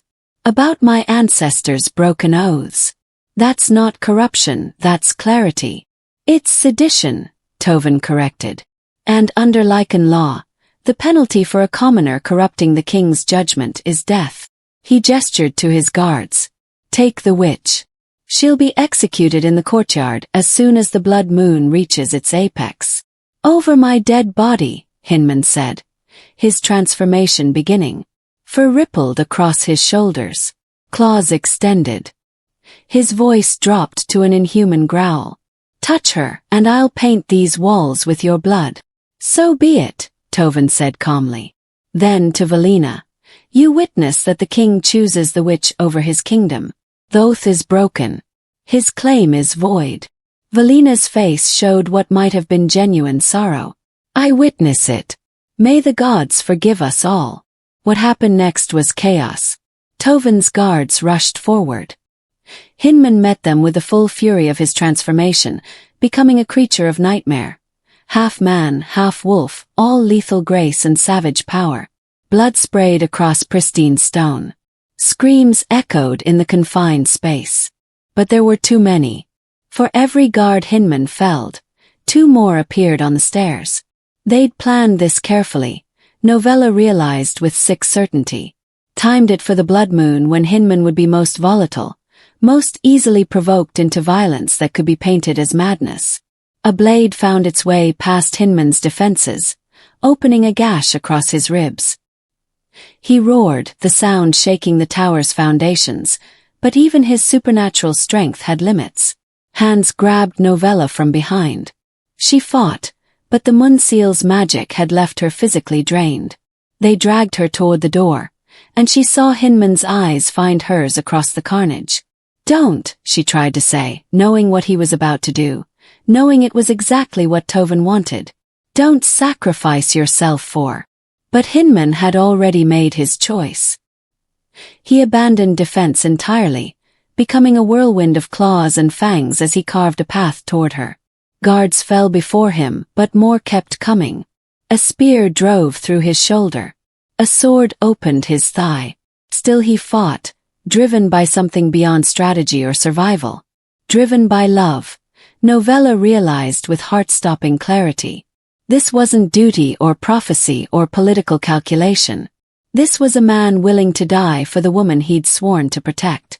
They reached the courtyard as the blood moon achieved its zenith. Someone had erected a pyre in the center, green wood that would burn slow and agonizing. The entire citadel seemed to have gathered to watch, nobles and servants alike, their faces eerily blank in the crimson moonlight. Tovan's guards forced Novella to her knees beside the pyre. She saw silver chains, the kind designed to bind magic, waiting to secure her. Saw the torch that would light the flames. Saw Lord Tovan himself ascending a platform to address the assembled crowd. People of the Onyx Citadel, he began, his voice carrying across the courtyard. Tonight we witness the end of a dark chapter in our kingdom's history. This woman, who claimed to be the king's fated mate, has revealed herself as a witch and corrupter. She has. The citadel gates exploded inward. Hinman burst through in full wolf form. Massive, terrifying, magnificent. His fur was matted with blood, his own and others, but his eyes blazed with unquenchable determination. He'd broken through an entire garrison to reach her. "Stand down," Tovin commanded, but his voice wavered. "Guards, kill the beast." Arrows flew. Spears thrust. But Hinman was beyond pain, beyond fear, beyond anything except the singular purpose of reaching Novella. He tore through the defenders like they were made of paper, leaving carnage in his wake. He was going to die for her, Novella realized. He was going to sacrifice everything. His throne, his life, his kingdom's future, because he'd made her a promise and she'd become more important than any crown. A silver blade appeared in Tovin's hand. Not ordinary silver, but enchanted, the kind that could kill even the strongest Lycan. He descended from the platform with ceremonial precision, positioning himself between Hinman and the pyre. "For the kingdom," Tovin declared, raising the blade. "For pure blood and proper succession. For the end of the cursed line." He thrust forward just as Hinman reached Novella. Time seemed to slow. Novella saw the blade's trajectory, saw Hinman's eyes widen as he realized he wouldn't be able to dodge without leaving her exposed. Saw him make the calculation and choose, as he'd always chosen in the end, her life over his. He twisted, taking the silver blade through the chest instead of the throat, taking what should have been her death and making it his own. The impact drove him to his knees. Blood, impossibly red in the crimson moonlight, bloomed across his fur.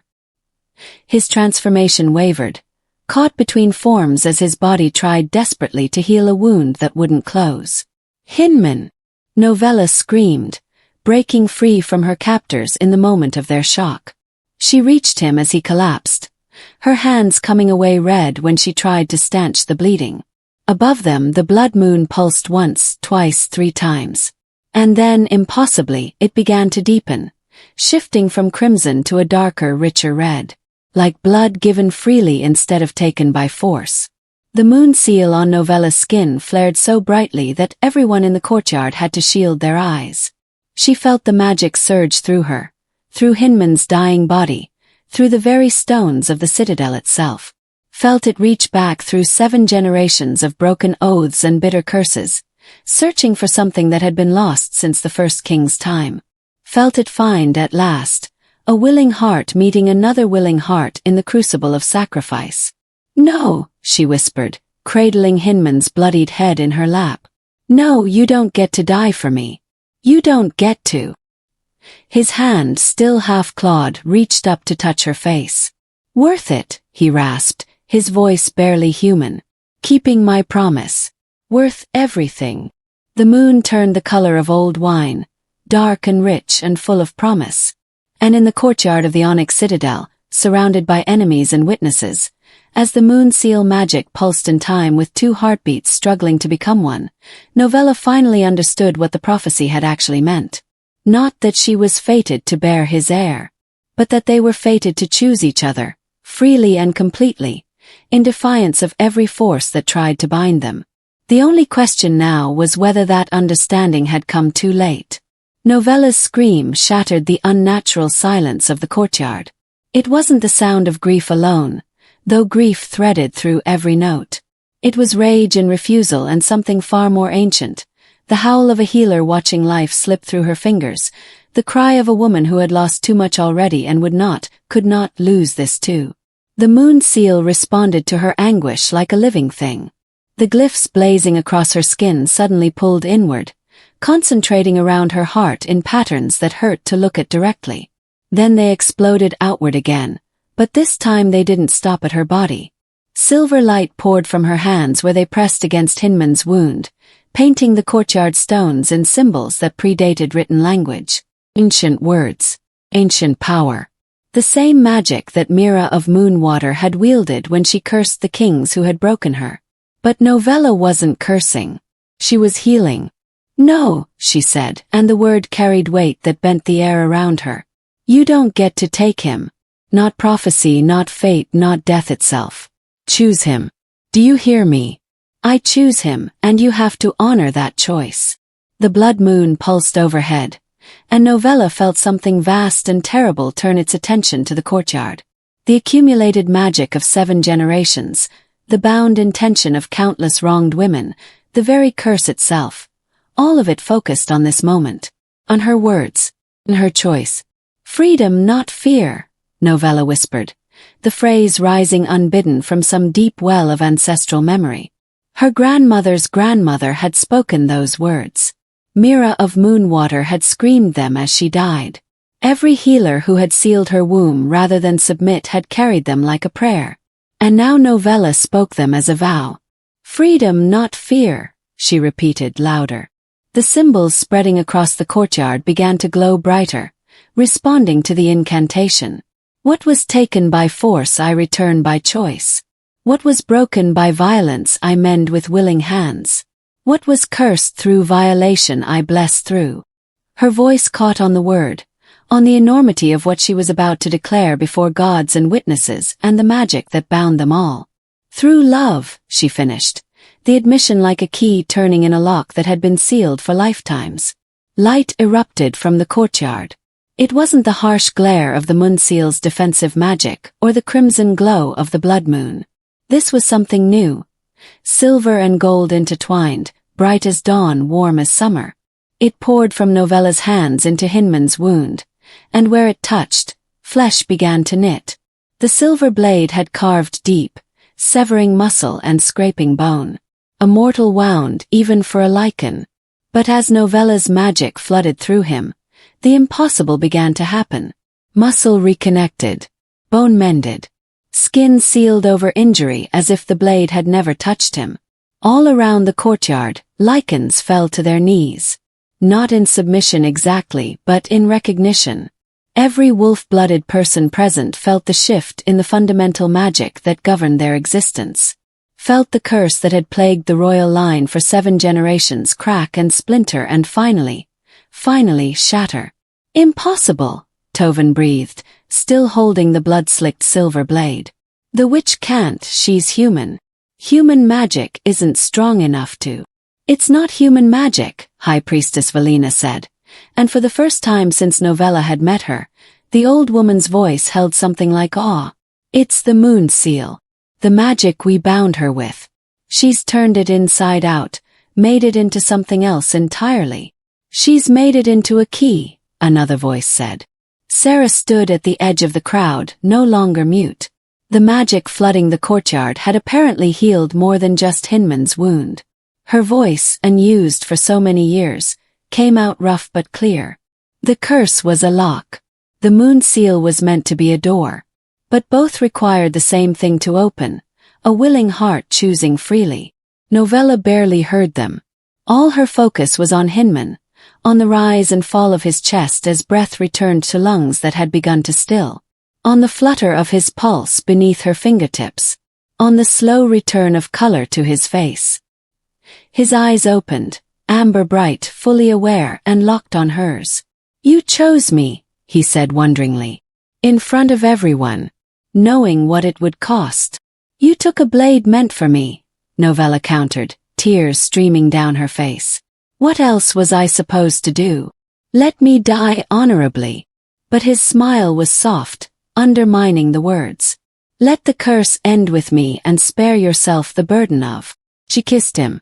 It wasn't gentle or tentative or anything like the first kiss of courtship should be. It was fierce and desperate and full of all the things she'd been too afraid to name. Relief and rage and joy and terror all tangled together, poured into the space where their lips met. And the magic approved.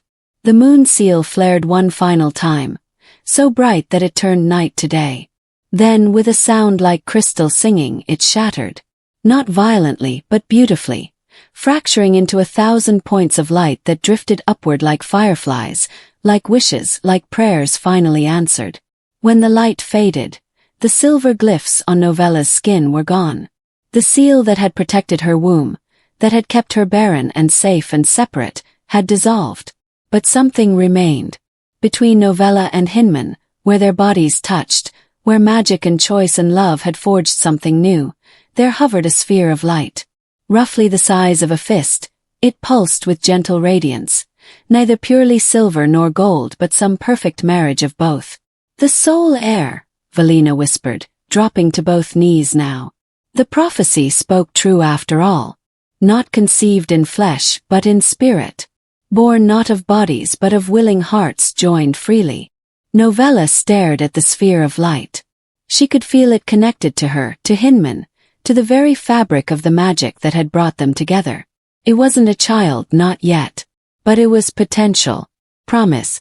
The possibility of life that could only exist because they had chosen each other without coercion or curse. What is it? Hinman asked, struggling to sit up. Novella supported him, and together they gazed at the manifestation of their union. It's the beginning, Novella said. Not an heir to a throne, but an heir to a new way of being. Proof that the curse can be broken. That the cycle can end. The sphere drifted between them, and Novella felt it pulse in time with her heartbeat. With Hinman's. With something larger than both of them.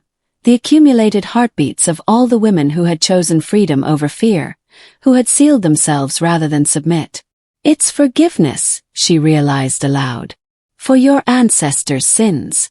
For the violence that birthed this kingdom.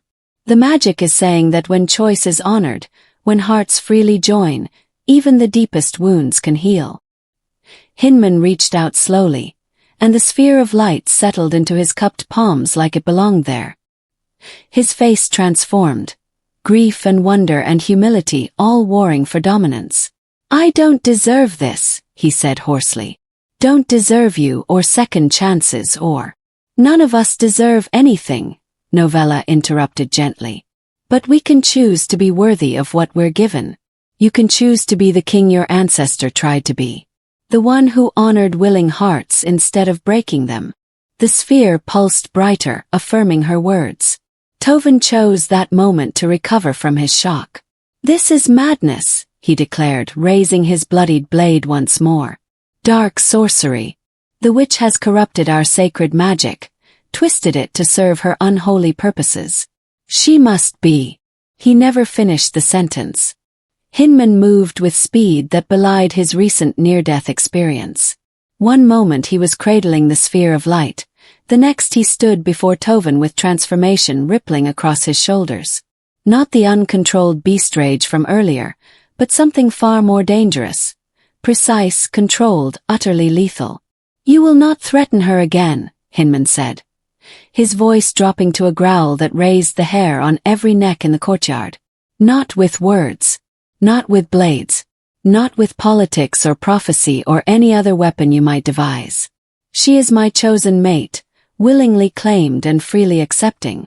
And I am still your king. A king who kneels to a human. Tovan spat. Who lets himself be bewitched by. A king who learned that true strength isn't domination, Hinman interrupted, his eyes blazing. It's partnership. Collaboration. The courage to admit when you're wrong and change course. You call it weakness. I call it evolution. He gestured to the assembled crowd. Look around you, Tovan.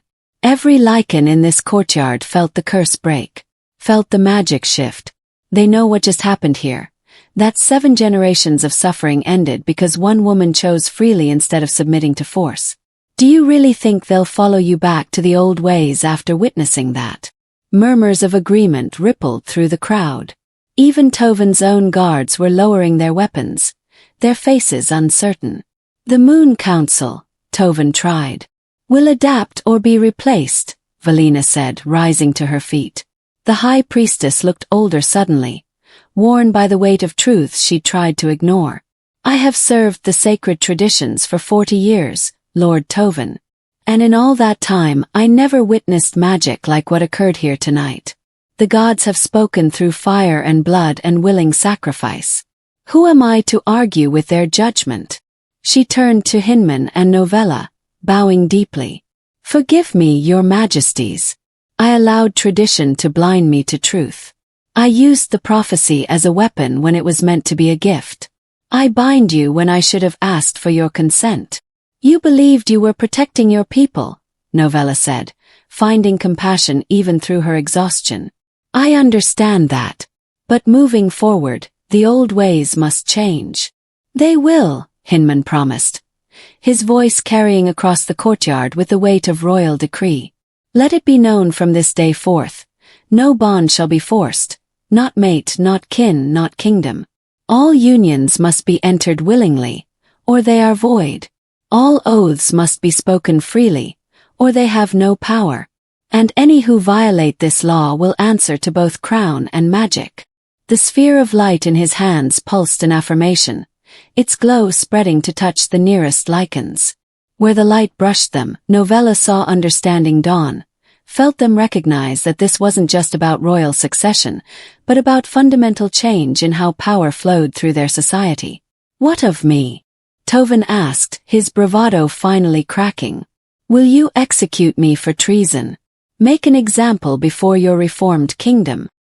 Hinman studied the man who had tried to usurp his throne, who had nearly succeeded in killing Novella, who represented everything toxic about the old ways. For a long moment, the courtyard held its breath. No, Hinman said finally. I will not become my father, ruling through fear and blood. You will be exiled, Lord Tovin, stripped of lands and titles. You may take those loyal to you and leave these territories before the next full moon. If you return, or if you threaten my kingdom or my queen in any way, then I will show you the beast you claim to fear. It was mercy, but mercy with teeth. Tovin seemed to recognize that execution might have been kinder in some ways. Exile meant living with the knowledge that he'd lost, that his vision of pure-blooded Lycan supremacy had been rejected not through force but through choice. As you command, your majesty, Tovin said bitterly, before turning and stalking from the courtyard. A handful of nobles followed him, but far fewer than he'd likely expected. With the immediate threat resolved, Hinman turned back to Novella. The sphere of light still hovered between them, and as they came together again, it settled over their joined hands like a blessing. What happens now? Novella asked. Now, Hinman said, we build something new. A kingdom where humans and Lycans learn to coexist. Where strength means protecting the vulnerable, not exploiting them. Where power serves justice instead of the other way around. He paused, his expression turning vulnerable. If you'll help me.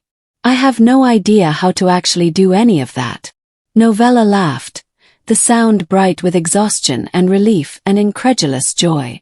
Neither do I. But I suppose we'll figure it out together. Together, Hinman repeated like it was a revelation. I like the sound of that. Above them, the blood moon began to fade. The crimson leached away, replaced by silver-white purity. By the time it set in the west, it looked like any other full moon, beautiful, sacred, but no longer terrible. The curse, Novella realized, was truly broken. 3 weeks later. The Frost Garden had always been Hinman's favorite retreat in the citadel.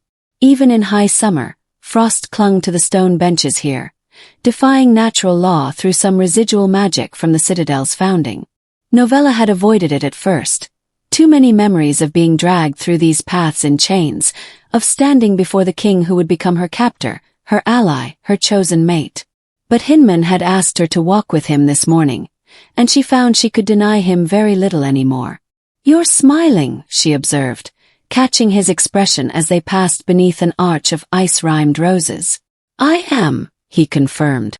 Is that so strange? For you? Yes. He laughed, the sound coming more easily now than it had 3 weeks ago. Fair point. But I have reasons to smile. The human clans in the southern territories have agreed to peace talks. The Moon Council has begun revising the sacred texts to remove laws about forced bonds. And you? He stopped walking, turning to face her fully. You're still here. Still choosing to stay, even though nothing binds you anymore. It was true. The moon seal was gone.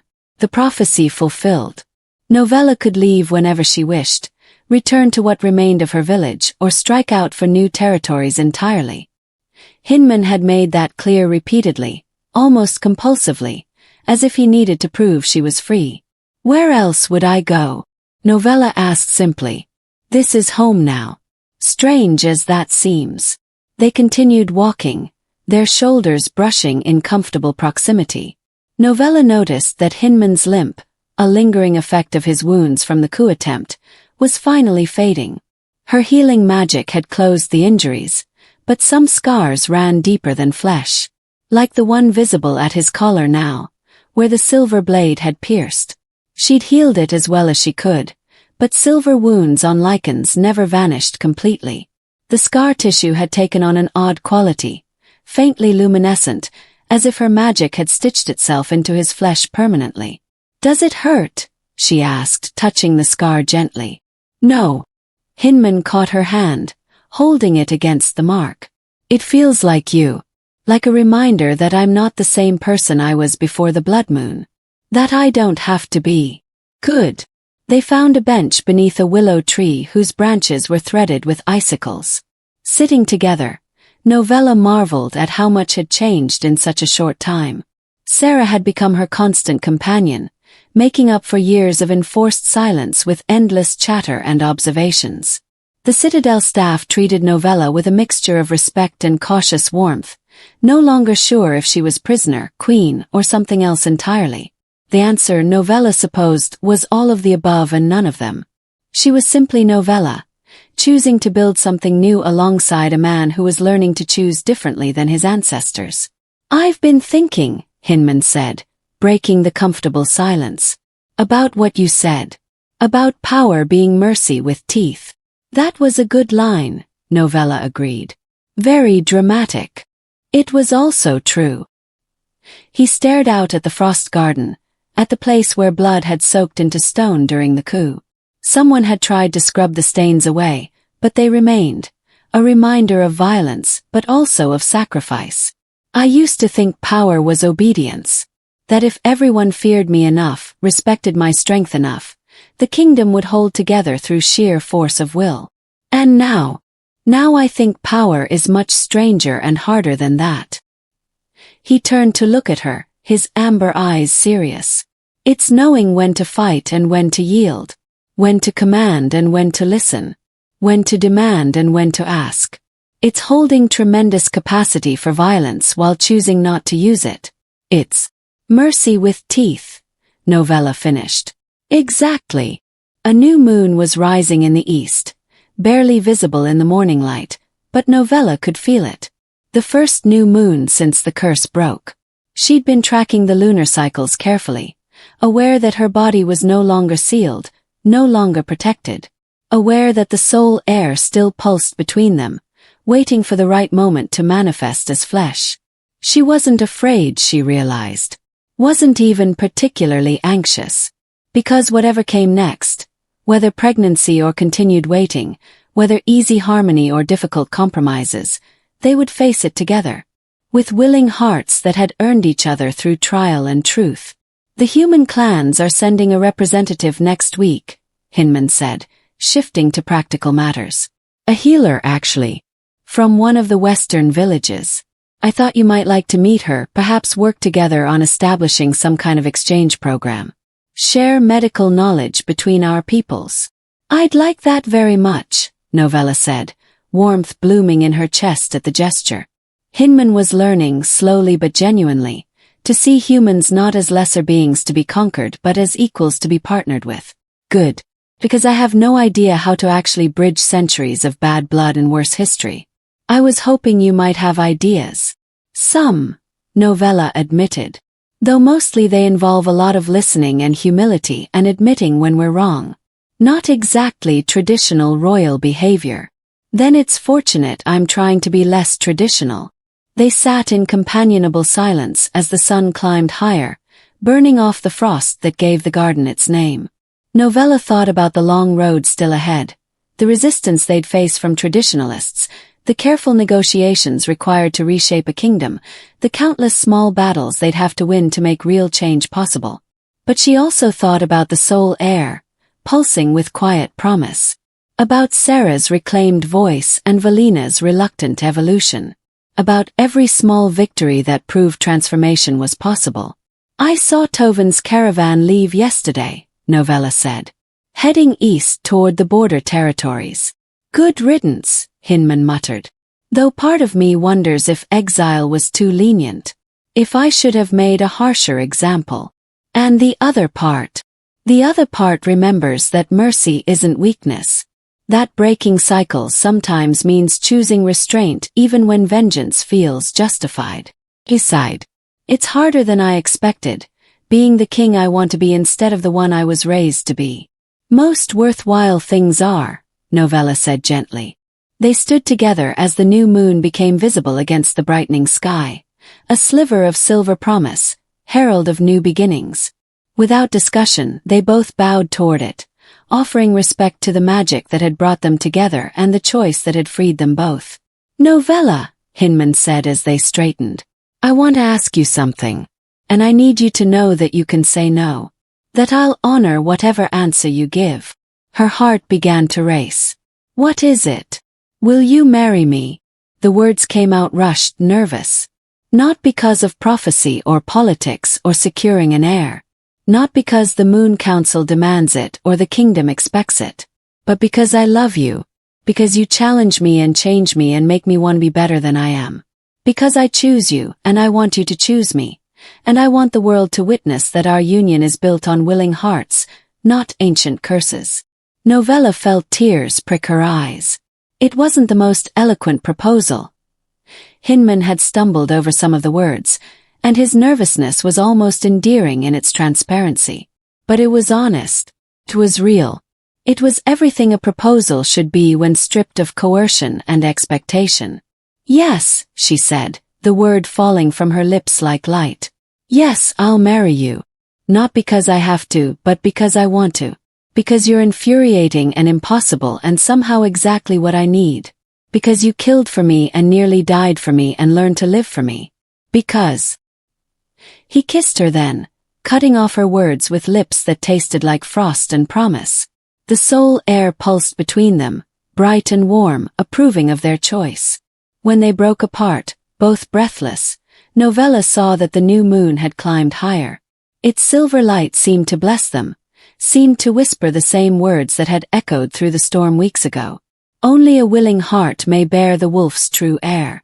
And in the frost garden where blood and magic had once mingled, where violence had given way to sacrifice and sacrifice had become salvation, two willing hearts stood together and looked toward a future they would build with their own hands. Not through conquest or curse or coercion, but through choice, through mercy with teeth, through love that had learned at last to ask instead of take. The kingdom would follow, slowly and imperfectly. There would be setbacks and resistance and moments when the old ways seemed easier than the new path they were forging. But for now, in this moment, Novella and Hinman bowed once more to the herald moon, and knew that peace, however fragile, was finally possible.